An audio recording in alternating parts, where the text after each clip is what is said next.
We're at a crossroads here. Some people want Jonathan Smith packing his bags going to UCLA, and hey, a lot of other people think that, no, this is actually going pretty okay in year two. Who's right?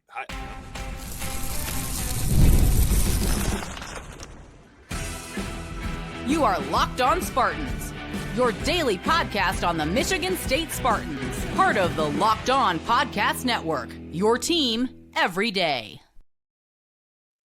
Spartans is brought to you by Mazda. Like our players, we sweat every detail because when you make every move count, pulling off the unexpected is only the beginning. Stay tuned later for highlights in this week's Moving the Game Forward. It's Mazda, move and be moved. Spartan friends, Spartan family, Locked On Spartans listeners, thank you all so much for tuning in to Locked On Spartans. Even during a bye week, guys, we are still doing this 5 days a week right here at the Locked On Podcast Network.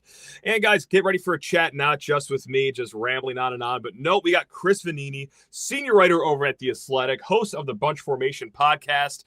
And Chris, to set the table here, look, you've been doing this national football coverage for quite some time. You are a professional, objective journalist, but you've graduated from Michigan State. I'm sure you were once a Spartan fan. Were you once a Spartan fan? Oh, yeah. I used to run the Only Colors back in, 2012, 2013, kind of that peak D'Antonio era. I was a freshman his first year, so I've seen all the ups and downs. I know we're getting older now, and so there's some fans who don't remember the down days or the up days, and it kind of changes every couple of years. But yeah, absolutely. Okay, because we're going to have you back in those shoes. We want you to be a Michigan State fan for this opening exercise because, look, everyone's entitled to their own emotions, their own opinions, of course, except right now. We're going to settle this right now, Chris, because, yeah, it really feels like half the fan base, they just don't like where this is going whatsoever. Even just 4 games into year number 2 of a rebuild under Jonathan Smith, they don't like the lack of sizzle. They want more headlines. They want a better defense. But then there's the other half of the fan base that thinks everything is just going great. Yeah, who cares? You only got 2 stops against USC when the game still mattered. Yeah, the defense looks arguably worse than last year, but it's a rebuild. Everyone relax. Chris, you're back to being a Spartan fan right now. I want you to go in that time machine 12, 13 years ago. How should we be feeling as Michigan State fans? Just tell us. Just tell us. I mean, like, you're 3-1. The offense looks improved. The offense is better. Aidan Chiles is better.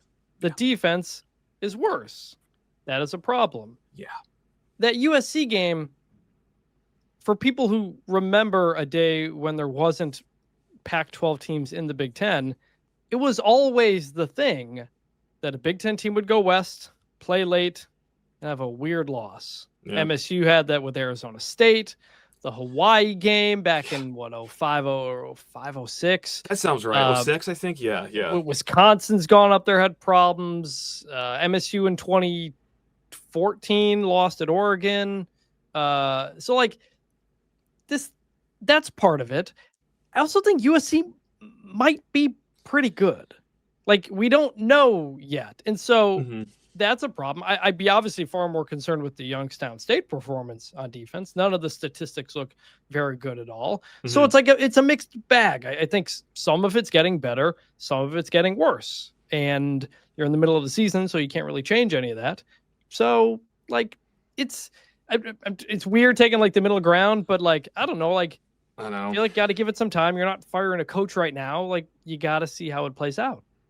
That's where I am right now, too. And I know that we're supposed to be the hot take artist of the podcasting world, Chris. I mean, come on, that's how you move the needle, right? But truly, like, on one side, I am delighted that, yes, the offense has taken strides. Yes, Aidan Chiles is raw, talented quarterback that needed a lot of work done, if you saw the start of last year. Seems to me that, yeah, everything is working out pretty okay. So, yes, that is one half of it. Things are moving in the right direction, but does that overcome what is being done, or lack of what is being done, to the defense? I'm incredibly alarmed by it, and I don't think it's all necessarily on Joe Rossi's scheme or his lack of drawing things up, quote unquote, because I just don't think the players are all that good. But then again, Chris, who brings in these players? Like, whose job is it to employ all these players on this team? Like, someone's got to be held accountable here. I'm just like, still not entirely sure who it is, but look, we're going to get more to Joe Rossi here, like, during the next segment. True or false? That's right. How hot is that seat for Mr. Rossi? But like, there's no pass rush, and when you can't rush, you're done defensively. Yeah. And so everything they tried to do is to compensate for that. Is that blitzing a lot more? Yeah, you probably got to do that. But if you're blitzing all the time, it leaves you susceptible to big plays. The game plan going into USC was obviously sit on the ball a bit, try to keep USC off the field as much as you can. Sometimes it worked. Most of the time, offensively it worked. Defensively, they'd start giving up too many big plays, and so it's it's on. They don't have the players on defense, but it's on the not just the coaches, but the school itself. Now that you're paying players, of course, yeah. You have you look at the problems with last year's team. The offensive line looks quite better. Aidan Chiles looks quite better. The transfers they brought in are hitting. So that's what you got to have on defense. Not this year, apparently, though. Yeah, I know. And look, I think you brought up a really good point. We also talked about it, too, in our follow-up show that, hey, the USC did have some athletes, top tier in the Big Ten athletes. Put up with Oregon. Who was the other team that I pulled? Oh, Ohio State would be another one. Maybe you could argue Penn State, Michigan. Of course, they have some ballers on their team, too. But on your schedule, that is one of the most athletic teams that you will face. So is next week after this bye week against Nebraska, is that the litmus test? If the defense still looks really bad, even against a solid enough Nebraska team, but definitely not as athletic as USC, is that when all of us are allowed to start hitting the panic button on this defense? For those that haven't yet, most of us have, but is that the one where even those that are a little reluctant to do? I would hit the panic button on the defense for sure. It's just, what can you do with that for the rest of? Cry. Michigan State is. MSU's they're 38th on 24/7's team talent composite. USC 17th, Nebraska's 20th. So Nebraska's got some dudes. Michigan State just doesn't have the talent there yet. They need to get better. Recruiting is improving, not at the pace people like. Yeah. So, but Nebraska is one of those games where you see Nebraska cannot stop the run. They couldn't against Cincinnati. They couldn't against Michigan. So you have to be able to run the ball in that game first and foremost. And if you can do that, that allows you to do a lot of other things on both sides of the ball. Is Curt Cignetti also the worst thing that's happened to this whole thing, whether it's just the optics around Jonathan Smith and how long he takes to rebuild a program, which did work at Oregon State, and it still, of course, can work here. I still think that things are headed enough in the right direction. If you had me pick right now, is it working? Is it not? I would still lean it is working right now. Let me ask you this. Let me ask you this. How would you feel if Luke Fickell was the coach right now? I would have a hard time thinking that I'm having a good time. That is the guy. That is the guy that everybody thought would be the guy. Yes. And when Wisconsin hired him, everybody thought that's a great hire. That's a home run. And now they're chanting "Fire Fickell," and the AD's telling fans not to show up if they want to boo. I'm sorry, Barry Alvarez is telling fans, "Don't show up if you want to boo." It's a mess over there. Yeah. Curt Cignetti got hired by Indiana because nobody else was hiring him at the time. That's coaching searches. Just sometimes they work and they don't work. And for all the people who want to make the Cignetti comparison, it's a fair one. I would just say, remember, Luke Fickell was the guy they almost got, and it's not going well either. So you can't. It's hard to say, well, if they just hired this person instead of that person, because sometimes that doesn't always work. All right, guys, it's almost the weekend, so it's time to look back and crown this week's MVP on Who Delivered, powered by DoorDash. Just like you can win every Saturday with DoorDash Streaks, saving more every time you order, these players delivered when it mattered the most, so let's break it down. For our Michigan State Spartans, despite the loss, guys, Aidan Chiles, he really looks solid. We're going to talk more about him in the next segment with our guy, Chris Vannini, but another 4-touchdown outing for him, and that's in the face of a ton of pressure during that game. That's in the face of knowing that he had to really ball out to give Michigan State a chance. So yes, a great mix of taking care of the ball and playmaking. So guys, just like Aidan Chiles delivered for Michigan State, DoorDash delivers your Saturdays. With DoorDash Streaks, you save every Saturday you order, stack it up all season long, and you can save up to $250, including $100 in DoorDash credits. Order this Saturday, keep the streak alive, feel your game day only with DoorDash. Terms apply. Promo period goes through November 18th. Also, guys, keep it popping with FanDuel because, they've kept my Saturdays, my Sundays, or even my Monday nights a whole lot of fun, guys. The NFL season is here, and FanDuel is making sure you're ready for kickoffs with a can't-miss offer because new customers, that's right, you're going to want to listen up to this one. Bet just $5. And if that first $5 bet wins, you will get $300 in bonus bets to use across the app. We're talking same game parlays. We're talking props. We're talking futures. Any way you want to use those bonus bets, go ahead, burn it up over at FanDuel. And guys, lay down a good one. That's right. I'm not done talking about this. Same game parlay, Monday Night Football. David Montgomery scored a touchdown. Mark Andrews scored a touchdown. And then, yes, Amon-Ra St. Brown, the sun god, to score a touchdown. That paid out very nicely, and it made a Lions win even more exciting. God, I couldn't even believe that could be even more exciting. So, guys, are you ready to play? Download the FanDuel app right now by visiting FanDuel.com to get started. That's FanDuel.com to place your first $5 bet. And I think it's too like, oh, well, this guy was able to do it in 1 year. He's going to go back to the college football playoff in back-to-back years in just his 2 years there. Why does it take so long for you to do it, Jonathan Smith? I mean, hey, you can also add to the transfer portal, but I don't know. That's fair. That's fair. Like Kurt Cignetti's doing a very good job.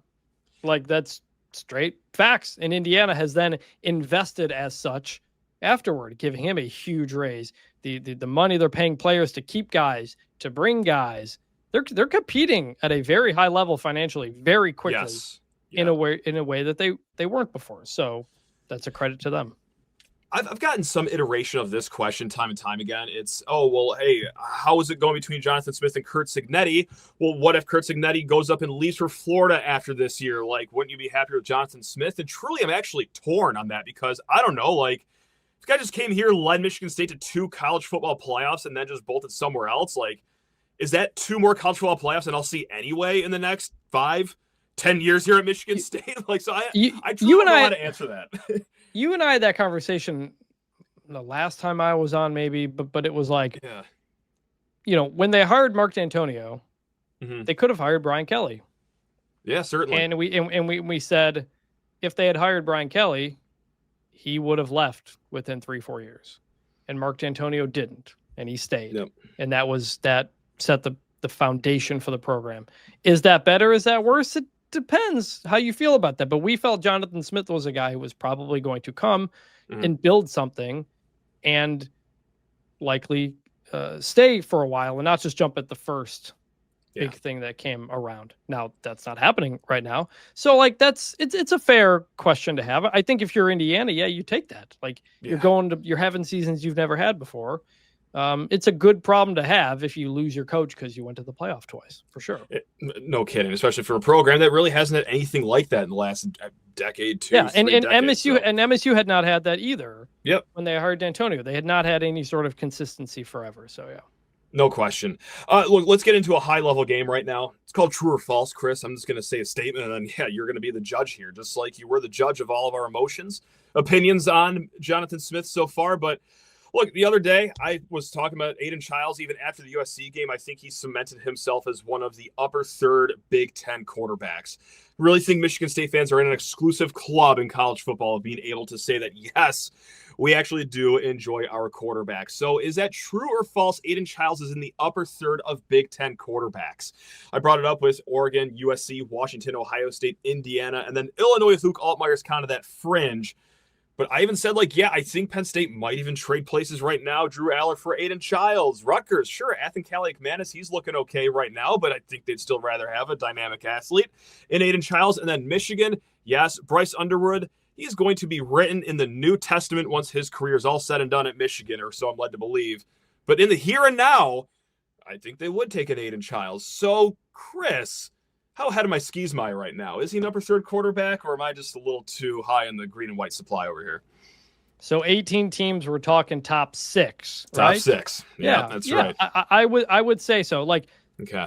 The turnovers last year were such a problem. They wouldn't give themselves a chance in some of these games, the Boston College game, Michigan, what have you. That has been cut down dramatically. Yeah. And that will give you a chance, perhaps, in games that they were blown out last year. I think him not turning the ball over is why they were in it with USC in the fourth quarter. Mm-hmm. And then you got to make plays ultimately in the end. So yeah, I would say top 30. Yeah, for sure. What was that one Super Bowl? The Chiefs were playing someone, and Mahomes was running for his life the entire night, but he was still making great plays. They lost. I forgot who the opponent was. Was it the Bucs? Okay, thank you. It was the Bucs destroyed them on the line. So I came away from that game thinking even higher of Patrick Mahomes, and I felt the same way after the USC game. Like, Aidan Chiles, he knows his offense has to score at least 30 points to even have a shot of winning this game. He was pressured, I believe it was 16 times in that game, so he has to toe the line of not being reckless with the ball, but also being a playmaker for this team. I thought he threaded the needle as well as he could have. Did he miss some throws? Was it a perfect game? No. But just with everything going on there, and the adversity of losing 5 starters, you just lost your left tackle in the middle of the game. Like, I thought he fared pretty well. I came away with a higher opinion than Aidan Chiles. So that's why. Same. Yeah. That's why part of my recap was like, I think that really cemented him in the upper third. And it is an exclusive club to be able to say, like, you're happy with your college quarterback. Would you say it's like 30% of fan bases? Is it? I mean, the Big Ten. I mean, the Big Ten's got really good quarterbacks this year. Like, probably better than the SEC. Yeah. I'd agree. So yeah, I mean that's there. No one's saying bench Chiles. No one's saying bring in the other guy. Like, no, it's great. We're not doing that anymore. Well. He is getting better. My concern at the end of last season was Chiles did not get any better from the beginning of the year to the end of the year. Gotcha. And people say it's hard for that to happen in season. Okay, so you got to do it in the offseason. He has gotten better, and that's plainly obvious. And that's a reason to be excited, to know that he's going to give you a chance in a heck of a lot of games. It's amazing, isn't it? All right, so that was fun. That was really upbeat and optimistic. Let's just swing to the other end here because, Chris, true or false, Joe Rossi, the defensive coordinator, has 8 games to save his job. Now, there was a fun little stat forwarded over. This is my 3rd time seeing it this week, but this is a fun one, Chris. They've now played 12 games against Power 4 teams under Joe Rossi. This dates back to last year, of course. 8 of those games, no sacks. No sacks in 2/3 of your game against Power 4 teams. It is the 2nd worst in the Big Ten amongst scoring defense. They are dead last in pass defense, and they are one of 4 teams in the Big Ten to be giving up at least 6 yards per play, joining the exclusive club of Purdue, Rutgers, and UCLA. Is it fair, just 2 years in, with a lot of fanfare coming in too, Joe Rossi, hey, he was the name that was hot in the streets. Does he have 8 games left to turn this around, or he's looking for another job here? I think it depends on, with the new AD in there and new relationships with your boosters and everything, are you going to be able to spend to get the players you need on defense? Because if you are, then stick with them, give the scheme a chance, all that stuff. But if you're not, and you're going to need someone who's going to be able to do more with less, you probably want to make a change at that point. So what's the conversation like with J-Bat? What's your revenue sharing, your salary cap look like next year? How are we going to be able to go out and get guys and then make a decision? And there's something that we asked another guest yesterday. His name's Brian Smith. He does great work on the Portal, part of the Locked On Podcast Network. But I just want your thoughts on this too. Is that going out and getting like a dynamic pass rusher, not as easy as it is just like saying it out loud, because he said that a lot of teams are doing a much better job of paying their players. So Chris, like, see, nodding your head, you kind of mirror that like it isn't just as easy as just going shopping in the portal and getting a ready to go day 1 performer for a Power 4 team. Correct. The best teams, the Power 4 teams, are doing a much better job of keeping their guys. They're paying up to keep them, which is important, which is what the money should go to. So but MSU was never going to be in a position where it was going to pull up many starters from other Power 4 schools anyway. You got to find and identify the guys at the lower levels who everybody's going to be going after.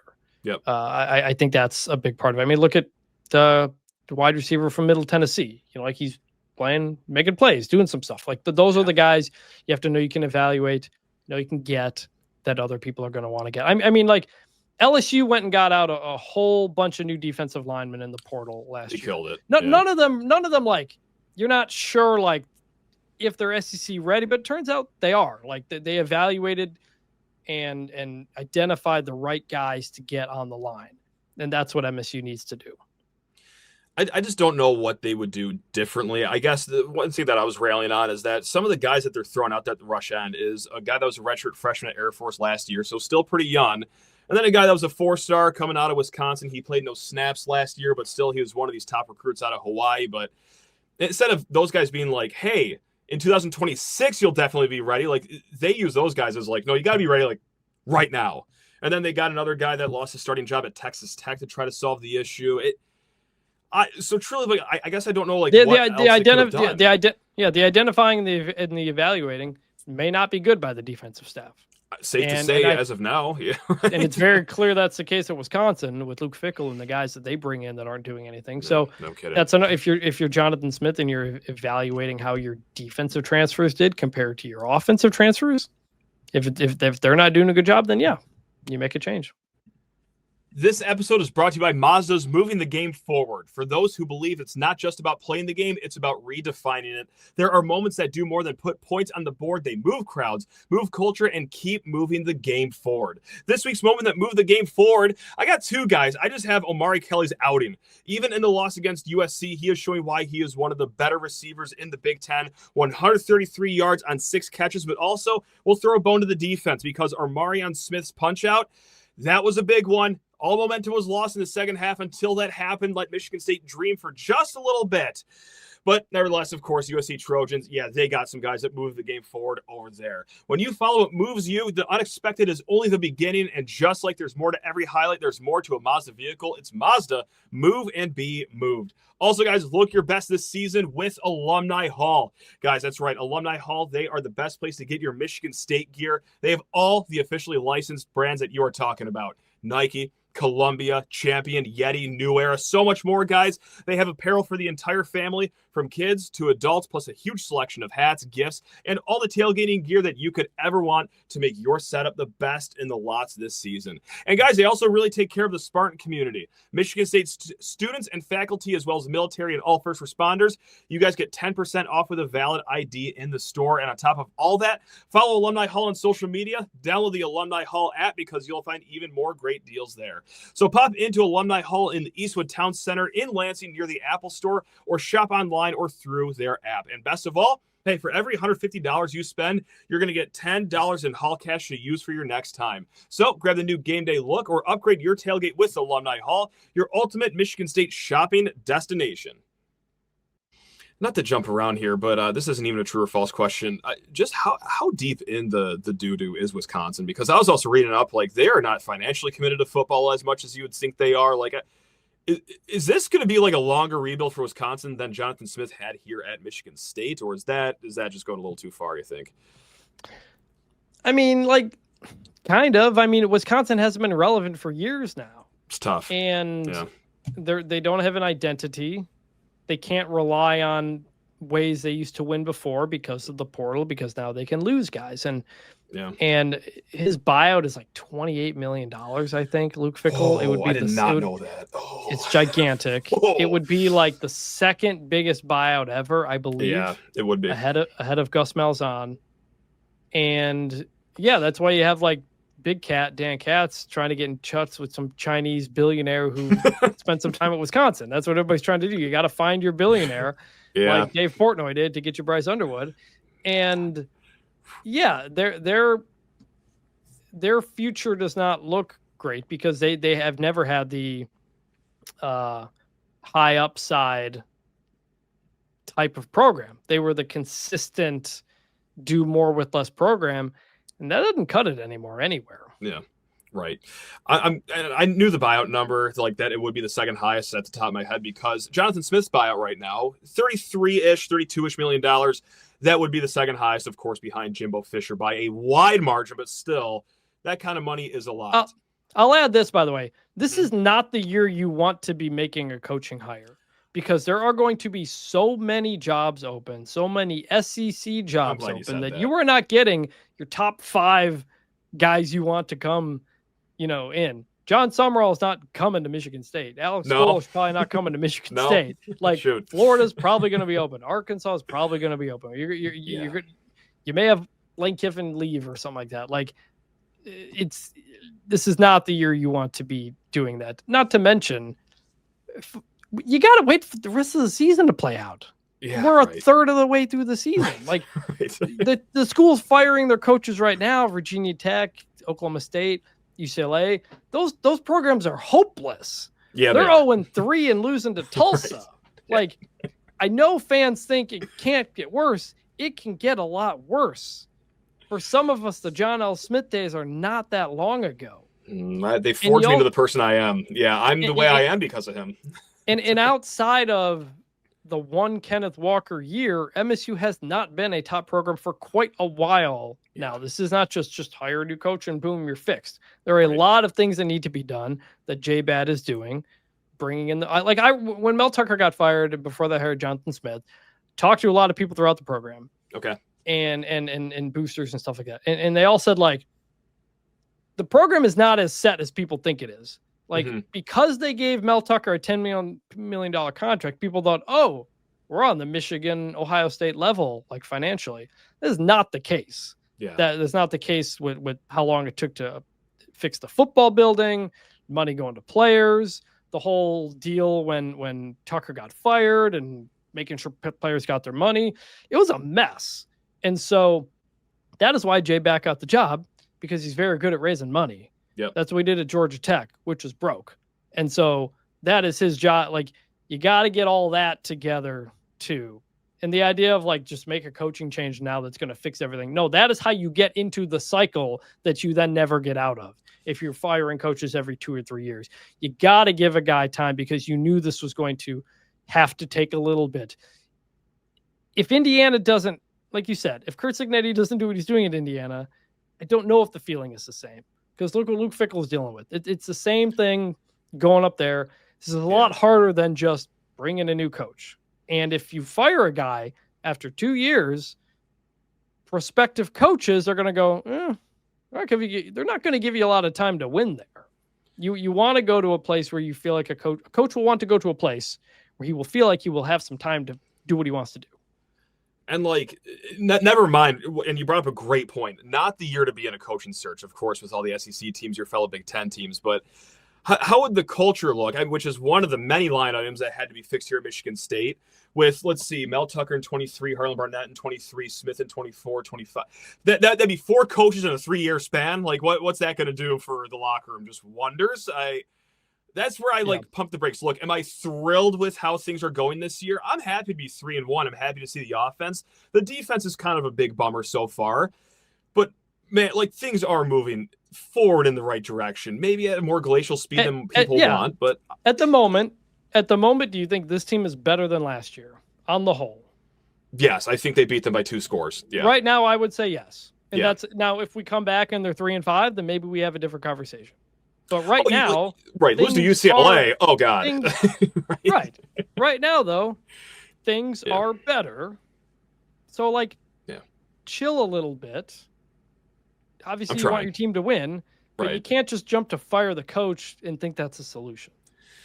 A lot more people are than I ever thought would. Look, and I know that there are people, you guys think I'm fired up and emotional. Like, there are people that are even more so than me that, I mean, calling into radio shows, emailing this show right here on Twitter saying, fire, fire, fire. Like, look, it's not just me, the Michigan State fan, that's saying this. It's someone that is, like, objective over there in Chris Vannini that's seen this time and time again, telling you, like, not a good idea.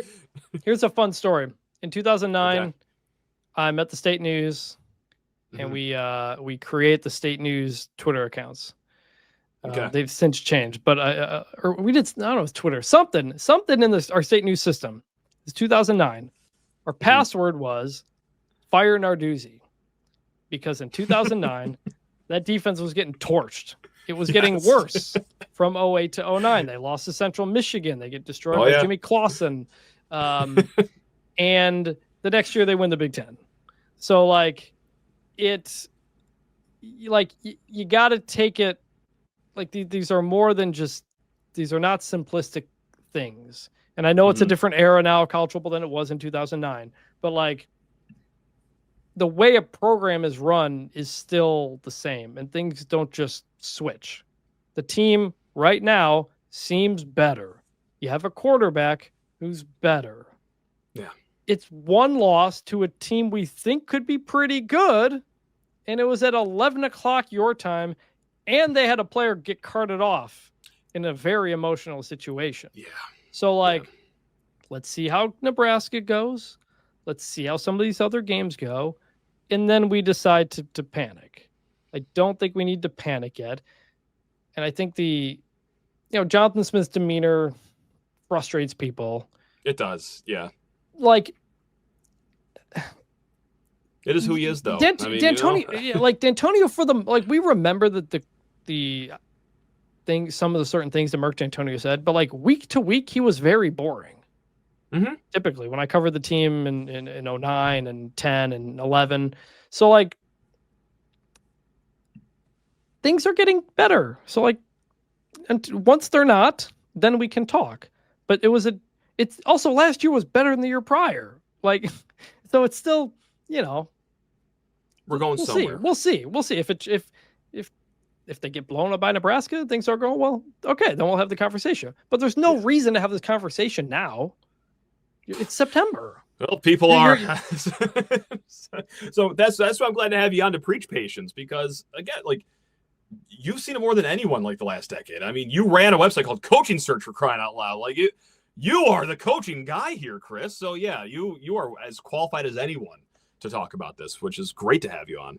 And if you don't like your coach's demeanor, if you go hire Jason Cannell down at Toledo, you're going to get the same demeanor, by the way. It's going to be worse. He's a very chill, low key guy. So I don't know. There's not. We'll see. It's early in the season. Defense has to be better.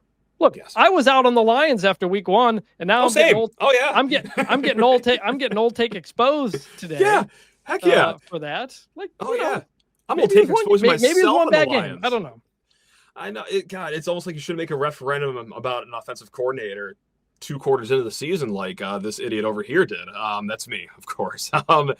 I'm so delighted with the Lions, man. At least I got one team that plays good defense, I think, like, every once in a while. That's good. I really think, like, if Aidan Chiles plays the way he's playing, you go into almost any game with a shot. 100% agree. Like last year, you looked at some games on the schedule and you're just like, that's going to be a 40-point loss. Yep. And so we'll see how that goes. I think the way they kept fighting through the mistakes of the Boston College game was a good sign, because like when they would lose under Mel Tucker, things would snowball so fast. Definitely. When he lost big. Mm-hmm. And this year's team doesn't appear to be doing that so far. So that's good. I'll say the stat one more time. The last 3 years before the USC game, 1-10 against top 25 opponents. Average margin of defeat in those 10 games, 30.9 points. Like, and a lot of those they would just call the dogs off starting in the third quarter. Like, Michael Penix's Washington team could have literally won that game by 112 points if they really just wanted to go pedal to the metal. But it does look different. Is it linear progression? No, there's some bumps in the road here, but all in all, the graph is going up here. And look, that's not me saying it. That's the guy that knows more about coaching searches, program rebuilds than pretty much everyone in the nation. That's the senior writer over there at The Athletic. That is the host of the Bunch Formation podcast. Chris, you are the best. And same with all the viewers, all the listeners. Guys, we will be back. We're going to get a little bit of basketball talk here in this bye week on the next show. That's right. Going to try to drag Carter Elliott on. We're going to get some more football talk, and we're going to vault right into another game week, guys. But until then, take care of yourselves. Love you all.